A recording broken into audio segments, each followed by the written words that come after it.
Daniel had always prided himself on being a good father. When Liam was younger, they had shared a bond that seemed unbreakable. From soccer games to late-night movie marathons, their relationship was built on laughter and trust. But now, every time he looked at his son, something was different, something was missing. Liam, the boy who once eagerly shared his day with his father, had become a shadow of himself. The change was subtle at first. A missed dinner here, a quiet reply there. But over the past few months, it had become impossible to ignore. Liam was skipping school more often, staying out later, and when he did come home, his eyes were distant, like he was in another world. The joy he once found in life seemed to have evaporated, leaving behind an angry, withdrawn teenager. Daniel couldn't understand what had happened. Where was his son, the one who had smiled when they shared their morning pancakes? The one who had dreamed about playing in the big leagues? One evening, after Liam had come home an hour late again, Daniel's frustration reached its breaking point. He stood by the kitchen window, watching the last traces of daylight fade, and thought about the boy he had raised. His son wasn't the same. "You don't get it, Dad. You never did." Liam's voice from the hallway broke through Daniel's thoughts. He hadn't even heard him come in. Daniel turned to see his son standing there, his eyes cold, arms crossed defensively. His heart ached. This wasn't the Liam he knew. "You're right," Daniel said softly, trying to stay calm. "I don't get it. But I'm trying. I want to understand." But Liam didn't seem to care. He shrugged, a small sneer curling at the corner of his lips before turning and storming off to his room. Daniel's chest tightened as he watched his son disappear down the hallway. A part of him wanted to run after him, pull him into a hug, but another part of him felt something else. Was he losing Liam for good? His heart sank as the door slammed. He couldn't remember the last time Liam had let him in. Later that night, as Daniel sat at the kitchen table alone, he picked up the phone and dialed a number he'd been reluctant to call. Mrs. Carter, Liam's teacher. He had noticed Liam's behavior in school had changed too. Maybe she could shed some light on what was really going on. "Hello, Mr. Scott?" Mrs. Carter's voice was kind but worried. "I'm so glad you called. I've been meaning to reach out to you." As she spoke, Daniel listened carefully to her words. Liam's grades were slipping, and he had become increasingly withdrawn in class. No one had heard him laugh in weeks, and his friends seemed to be keeping their distance. There were rumors that Liam was spending time with the wrong crowd. Daniel's stomach churned. His son had always been so full of life. How had it all changed so quickly? "Is there anything I can do?" Daniel asked, his voice barely above a whisper. Mrs. Carter paused before responding. "Sometimes, kids need more than just discipline. They need someone to listen. To be there for them, without judgment."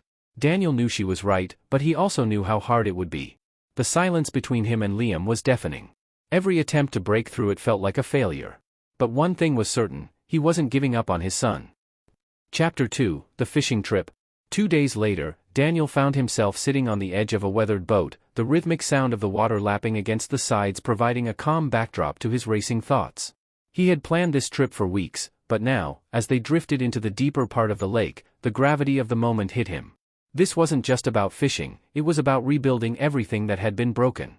Liam had been unusually quiet since they'd boarded the boat, his arms crossed over his chest as he stared at the horizon. He hadn't made eye contact with his father for days, and each attempt Daniel made to talk felt like a wall between them. "This is stupid," Liam muttered, finally breaking the silence. Daniel didn't respond immediately, giving Liam the space to continue.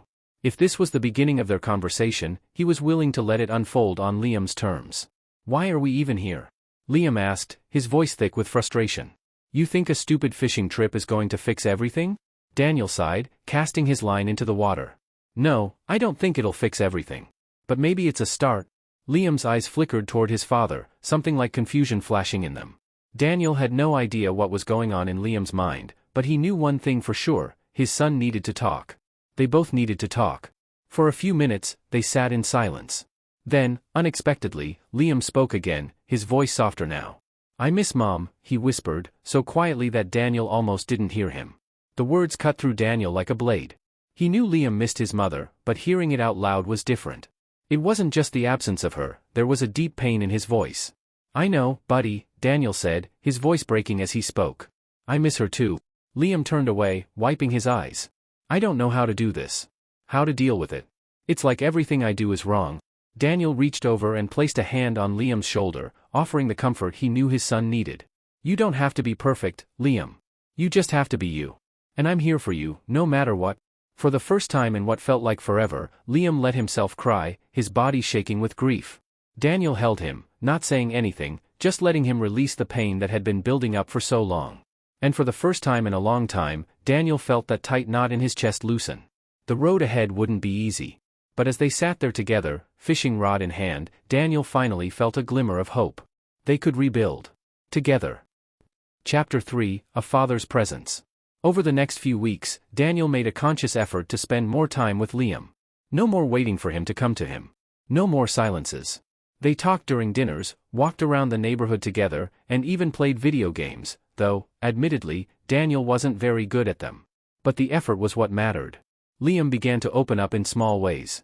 He talked about his mom more, about the good memories they had shared, and about the confusion he felt in her absence. One night, as they were sitting together on the porch, watching the stars, Liam finally spoke the words Daniel had been longing to hear. "I'm sorry, Dad. I've been awful." Daniel smiled softly, resting a hand on his son's shoulder. "You don't have to apologize, son. We're in this together. We'll figure it out, one day at a time." The words were simple, but they carried the weight of everything they had been through. And in that moment, Daniel knew that the road to healing would take time. But they would get there. Together. The tension in the house was palpable. Liam's behavior had only worsened, and Daniel could feel the growing chasm between them with every passing day. The silence that hung over their meals, the cold distance in their conversations, it was all too much. Daniel knew something had to change. He couldn't keep watching his son slip further away without doing something. But the question was, what? It was after one particularly strained dinner that Daniel found himself staring at Liam's empty seat, the chair pushed back as if it had never been occupied. The house felt too big now, too quiet. In the old days, Liam would have been teasing him about his cooking, making jokes about their inside jokes. But now, it was just silence. His phone buzzed on the table, dragging him out of his thoughts. It was a message from Mrs. Carter, Liam's teacher, whose concern had begun to mirror his own. The message was short, but it stung. "Liam hasn't been participating in class lately. He's been distant, and his grades are slipping. I think it's time we talk." Daniel felt a wave of guilt wash over him. He'd been so focused on his own frustrations that he hadn't even considered that Liam might be struggling with something deeper than just rebellion. He knew he needed to act, but how? The idea came to him slowly, like a flicker of light in the darkness, a fishing trip. It wasn't much, but it was something. When was the last time he and Liam had spent a day without distractions? Without the weight of school or the house hanging over them? Just the two of them, on a quiet lake, away from everything. That evening, after dinner, Daniel tried to talk to Liam. "Hey, Liam," he said cautiously, "I was thinking about taking a trip tomorrow. Just the two of us. Maybe go fishing." Liam didn't look up from his phone, the screen casting a faint blue glow across his face. "Fishing?" His voice was flat, uninterested. "Yeah, sure. Whatever." Daniel sighed, trying not to let his frustration show. The old Liam, his son who used to beg him to go fishing, would have jumped at the chance. But now, he was a stranger. Still, Daniel held on to a sliver of hope. He had to try. The next morning, Daniel picked Liam up early, the car filled with nothing but the sound of the engine hum and the occasional sigh from Liam. The lake wasn't far, but it felt like the longest drive of Daniel's life. Every second that passed, he felt the growing anxiety that perhaps this trip wouldn't change anything. But he wasn't ready to give up, not yet. When they arrived, the boat was ready, the water smooth like glass, the morning mist rising slowly from the surface. It should have been peaceful. It should have felt like old times. Instead, it felt like a battlefield. Daniel pulled out the fishing rods, trying to act casual. "Come on, let's get this set up." Liam didn't respond. He just sat on the edge of the boat, staring ahead. Daniel glanced at him, his stomach twisting. This wasn't just about fishing, it was about breaking through. It was about reaching his son, who was so far removed from the boy he once knew. "So, how's school going?" Daniel asked, his voice gentle. Liam shrugged without looking up. "It's fine." Daniel clenched his fists around the fishing pole, trying to think of the right words. He had to say something, anything, that would get Liam to open up. But nothing came. Instead, a heavy silence settled between them. For a long while, they didn't speak. The only sounds were the quiet lapping of the water against the boat and the occasional bird call in the distance. Daniel kept his eyes on the water, trying not to let the disappointment show on his face. This was supposed to be a chance to reconnect, but it felt like they were drifting further apart. Suddenly, Liam broke the silence, his voice low. "I don't want to talk about it." Daniel's heart sank. He had expected resistance, but hearing the raw pain in his son's voice hit him harder than he'd imagined. "I know you don't want to talk," Daniel said quietly, "but I'm here. Whenever you're ready." Liam's eyes flicked over to him for the briefest of moments before he turned away again, his jaw clenched tight. Daniel could see the anger simmering beneath the surface, but he wasn't going to push. He couldn't. Not yet. After a few more minutes of tense silence, Liam finally spoke, his voice barely audible. "I don't know how to do this anymore, Dad." The words were like a punch to the gut. Daniel's breath caught in his throat, and for a moment, he was at a loss for how to respond. But something in him shifted, and he knew this was the moment he had been waiting for. "You don't have to do it alone, Liam," Daniel said, his voice steady. "I'm here. I'm not going anywhere." Liam didn't reply. But as the boat drifted further into the lake, Daniel could feel the smallest shift. It wasn't much, but it was something. A crack in the wall. A glimmer of hope. And for the first time in a long time, Daniel believed they could make it through this, together. The weeks that followed the fishing trip were a blur of quiet conversations, small steps, and an underlying tension that neither Daniel nor Liam could escape. There were moments when Daniel felt as though they were making progress, like when Liam started to come home a little earlier or when he didn't immediately lock himself in his room after school. But those moments were few and fleeting, and the distance between them was still there, lingering like a shadow they couldn't outrun. It was a Wednesday evening when the tension finally reached its breaking point. Daniel had just returned from work, tired but determined to keep trying. He'd seen the signs. Liam had been avoiding his calls, skipping school more frequently, and his teacher had reached out again to express concern. There was something deeper going on, and Daniel could no longer ignore it. As Daniel stepped into the kitchen, he found Liam sitting at the counter, scrolling through his phone, his expression hard to read. The usual walls were up. There was no smile, no warmth, no hint of the son Daniel used to know. The silence between them felt suffocating. "Liam," Daniel began, his voice calm but firm, "we need to talk." Liam didn't look up, his eyes glued to the phone screen. "About what?" Daniel took a breath, trying to steady himself. He couldn't just sit back anymore. He couldn't let his son fall through the cracks without knowing why. "I'm worried about you," Daniel said, his words measured but full of concern. "I don't know what's going on, but I can see you're struggling. And I can't help you if you won't let me." Liam's fingers stopped moving on the screen, but he still didn't look at his father. Daniel felt his chest tighten. This wasn't how it was supposed to be. This wasn't the son he raised. "I'm fine," Liam muttered, his voice cold. But there was something about the way he said it, something that didn't sit right with Daniel. The lie was too easy. Too rehearsed. "You're not fine," Daniel shot back, his frustration finally boiling over. "I know you're not. You're shutting me out. You've been skipping school, you're always out late, and I don't even know where you go anymore." "I'm not stupid, Liam. I can't just pretend like everything's okay." Liam's eyes flicked up to meet Daniel's for the first time, and for a moment, they stared at each other, father and son, both caught in the web of their own emotions. Liam's gaze was sharp, defensive, but there was a flicker of something else there. Fear? Anger? Daniel couldn't tell. "I don't want your help," Liam finally said, his voice rising. "I don't need it. I'm not a little kid anymore." Daniel's heart sank at the words. It wasn't just the anger in Liam's voice, it was the hurt, the helplessness. He wanted to reach out, to tell his son that he didn't have to face this alone. But he didn't know how to break through the walls Liam had built around himself. Before Daniel could respond, Liam shoved his chair back, standing up abruptly. "I'm done. I don't want to do this anymore." Liam turned to walk out of the kitchen, but Daniel wasn't ready to let him go. Not like this. Not without at least trying to make him understand. "Liam, wait." Daniel's voice broke through the tension, louder now, desperate. "I'm not giving up on you. I'm not going to leave you to deal with this by yourself. Whatever it is, whatever you're going through, I'm here. You don't have to do this alone." Liam froze in the doorway, his back still turned to Daniel. For a moment, the room was silent again. The weight of Daniel's words hung in the air, thick with emotion. He could feel the walls closing in, the distance between them widening. But then, something unexpected happened. Liam's shoulders slumped, and for the first time in weeks, he dropped his guard. Slowly, almost unwillingly, he turned to face his father. His eyes were no longer hard, but clouded with something deeper, pain, confusion, and an overwhelming sense of loss. "I miss her," Liam whispered, his voice barely audible. The words hit Daniel like a freight train. He didn't need to ask who Liam meant. It was his mother. It had always been about her. "I know you do," Daniel replied softly, taking a step toward his son. "I miss her too. Every single day."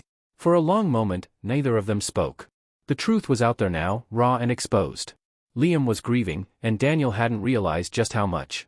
The mask he'd been wearing, this angry, distant teenager, was nothing more than a shield to protect himself from the pain he couldn't process.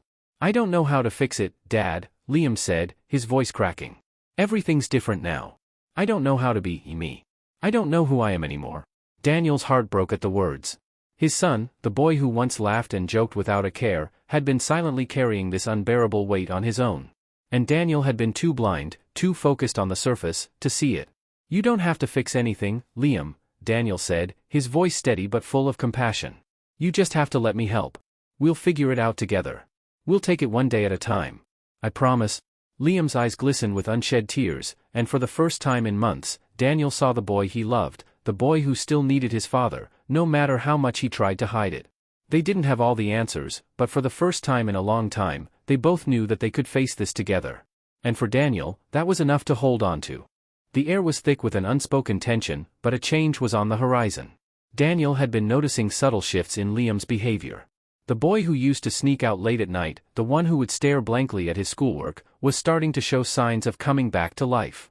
It wasn't a dramatic change, but the small steps mattered. The silence between them felt less like a barrier now and more like a calm before the storm of words they would eventually share. One evening, as Daniel was sitting at the kitchen table reading a book, he heard the soft thud of footsteps coming down the stairs. It was Liam, his footsteps hesitant but not hurried. Daniel looked up from his book, making eye contact with his son for the first time in weeks. There was something different about Liam tonight. Something soft in his expression, an openness that had been missing. You want to talk? Daniel asked, his voice cautious but warm. He didn't want to push Liam, but he knew the time was right. This wasn't the moment to wait. Liam hesitated, his eyes darting away, but after a beat, he nodded. Yeah, maybe. I've been thinking about a lot of stuff. Daniel set the book down and leaned forward, making sure he was present, fully there for his son. He didn't know what Liam was going to say, but he had learned that sometimes it was better to listen than to have all the answers. I'm here, he said quietly. Liam exhaled deeply and then began to speak, his voice quiet but steady. I don't know how to deal with this, Dad, the way things are now. I mean, with Mom gone, it's like, everything is different. I don't know where I fit in anymore. Daniel's heart clenched at the rawness in his son's words. The grief had never left Liam, and Daniel realized he had been so focused on the changes in behavior that he'd overlooked the depth of his son's pain. I know, buddy, he said softly. I know it's been hard. But I'm here for you. We're in this together. You don't have to figure it all out alone. Liam looked at him then, really looked at him, and for the first time in months, Daniel saw the boy he used to know, a boy full of life, full of questions, and not afraid to ask for help. There were no more walls between them, no more distance. It was as if Liam had finally let go of the bitterness and fear he'd been holding on to, and he was ready to try, to trust again. I miss her, Liam said, his voice thick with emotion. I don't know how to stop missing her. I know, Daniel said, his voice rough with his own sorrow. And you're allowed to miss her, Liam. I miss her too. But we can make it through this. One step at a time. The words hung in the air between them like a promise, unspoken but understood.